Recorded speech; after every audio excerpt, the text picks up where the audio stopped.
The EU haven't exactly covered themselves in glory this last week, have they? No, they haven't at all, and I think the only good thing is the speed in which they reversed their wrong decision to look at invoking Article 16 of the treaty.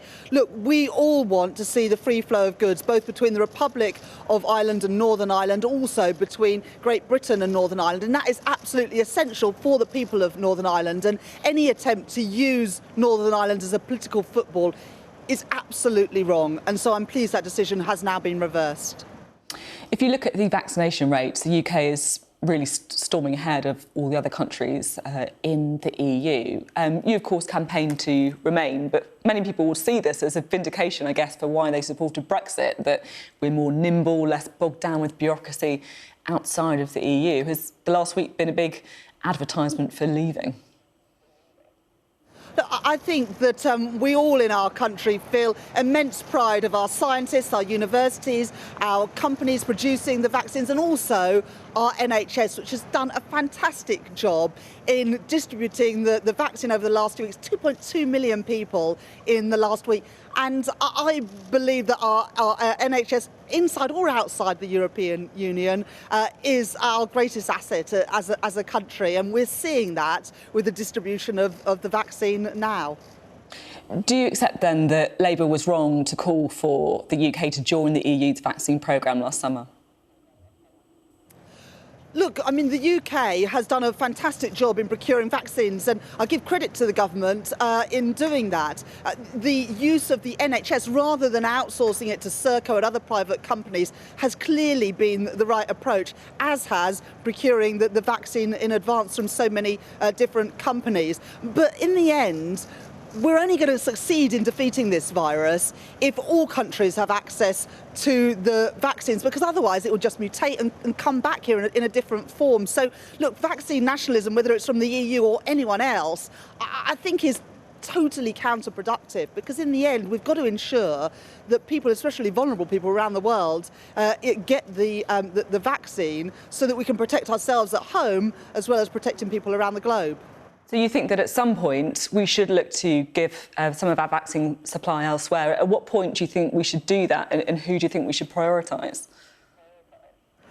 Look, at the moment, we haven't even vaccinated the most vulnerable here at home. So this is not the right time to be looking to shift our vaccines here in Britain to other countries around the world. But I hope in time that we'll be able to do more to share, as we already have provided aid to some of the poorest countries in the world.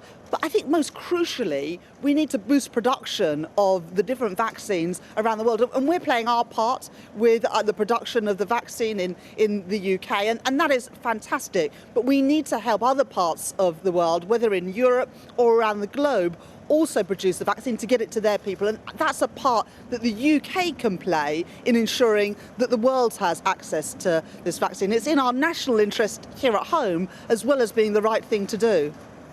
You've acknowledged, of course, the success of the UK's vaccine programme. You've been sort of gracious enough to give the government a bit of credit for that as well. But in the past, you have been quite critical of Kate Bingham, the chair of the Vaccine Task Force. In November, for example, you said it's vital that the government immediately show how they've managed any real or perceived conflict of interest with this appointment. Otherwise, this appears to be another in a string of government appointments and contracts handed to friends without due process. If all Boris Johnson's friends are as effective as Kate Bingham, should more of them get jobs? I didn't hear all of that question, but I think it is right that as an opposition party, we challenge the government where they get it wrong, but also give praise where things have gone well. And it is absolutely the case that the UK government, but also working with our scientists, our universities, our businesses, but also crucially with our NHS, have been distributing the vaccine through GP surgeries and these huge vaccine centres. It has been a success, and we are all proud of that as a country. But there have been parts of the response to this virus that haven't gone so well, and it's right to call that out as well. So, for example, handing over test and trace to private companies, that held us back in our fight against the virus.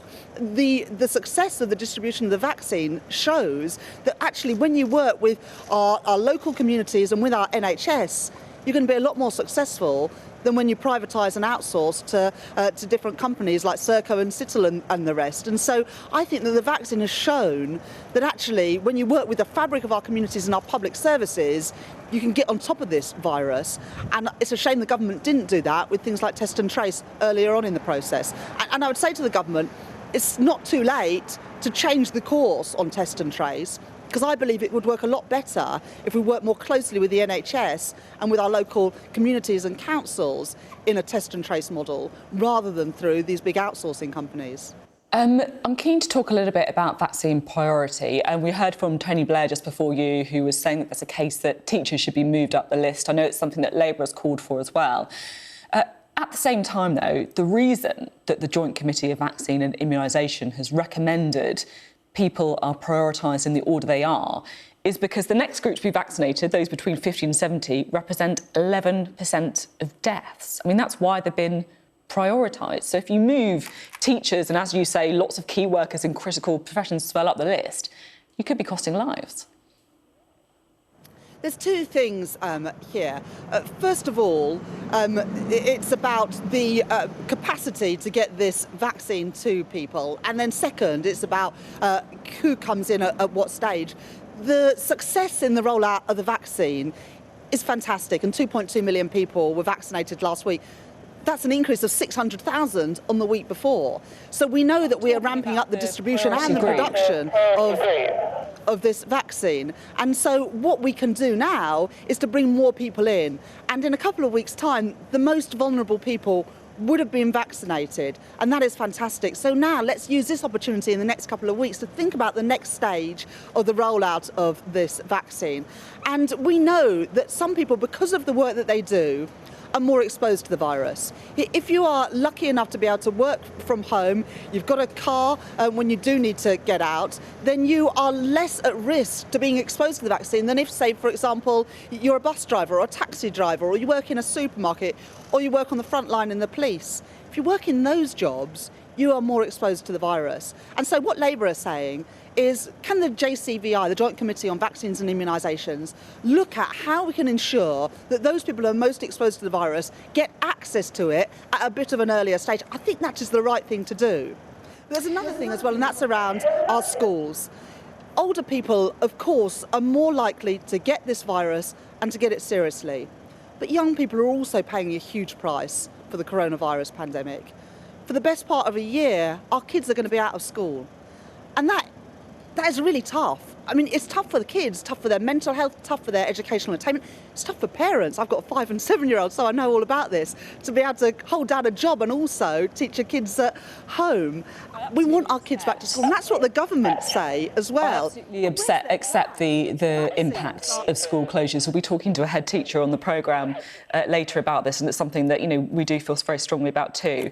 And there are difficult arguments on all sides. But at the same time, Labour has consistently criticised the government for not following the science by saying that the JCVI their advice should effectively be overridden. Isn't that exactly what Labour is doing too? No, that's not what we're saying, Sophie. But let me finish my point about schools. The government say that schools are priority, but I don't see any evidence of that because there's no plan. The government give arbitrary dates with no plan of how to get there. What Labour are saying is that the JCVI should look at the prioritisation and should look at bringing more people in. As the distribution looking at the prioritisation, aren't they? They are already looking. I've spoken to people on the JCVI. They are looking at the next stage of the prioritisation. What you're calling for is for the current prioritisation to be changed. So that is overriding the scientific advice. Sophie, what we're calling on is for the JCVI to look at the most recent data, including from the Office of National Statistics, which has just published data looking at different occupational exposure to the virus and suggesting, for example, that security guards, that transport workers are more at risk of coming into contact with the virus. So we're asking the JCVI to look at the most recent evidence and to see whether there's more that can be done to ensure that those people in frontline roles who come into contact with many, many people every every day are being able to get the vaccine, because it seems to me that we owe a huge amount to our key workers who have kept our economy and our society going during this long and difficult year. And if there's more that we can do to ensure that they are protected so that they can go out and do their work without the fear that they face every single day when they go to work of contracting the virus and taking it home to their families, that we can allay some of that. So we're asking the JCVI to look at the evidence and to see whether, given the ramp up of the production and the distribution of this vaccine is going so well, whether we can bring more people in at an earlier stage to protect them.